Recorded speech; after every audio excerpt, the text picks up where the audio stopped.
people for this nation, showing so much love to the Floyd family, so much love to the movement, so much love to justice. That is Terrence Floyd, the brother of George Floyd, who was killed 1 year ago today in Minneapolis. Former police officer Derek Chauvin was convicted of murdering him. So today is a day of remembrance and a movement towards change. Activists say George Floyd's death marked a watershed moment in American policing. People took to the streets demanding change. A year ago this week, Minneapolis was on fire. Entire buildings and in some cases blocks. Hearts were broken, and any sense of innocence the city had was lost. What shattered in May of 2020 was the willingness to accept that things were okay.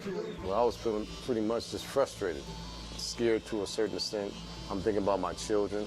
George Floyd, a 46-year-old black man killed by the police over an alleged misdemeanor offense, sparked a movement, an unapologetic recalibration on how we think about race, and a critique on those empowered to provide safety.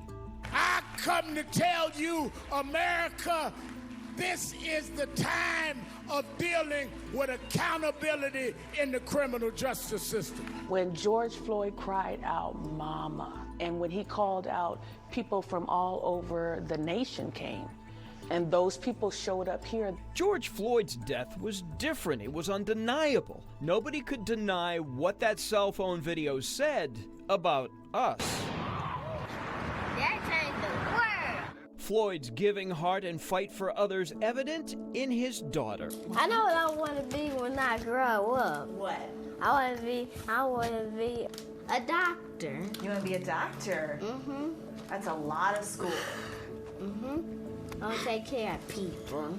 In the Twin Cities, but also on both coasts and eventually the globe, through the fire, through the grief, the black community found its footing and found allies. People have to want change and have to be willing to sacrifice some privilege and talk about the things that are uncomfortable. Last month, former Minneapolis police officer Derek Chauvin was convicted of murder. His abuse of power has had far-reaching impacts on policing across the country. In Minneapolis, budgets were cut, policies were revisited, and the idea of safety and security were reimagined. Out of necessity, Minneapolis became a place of healing and introspection. That hopefully one day our world will change, and that there will be and still will be, continue to be, blind justice. I really want that to happen before I die.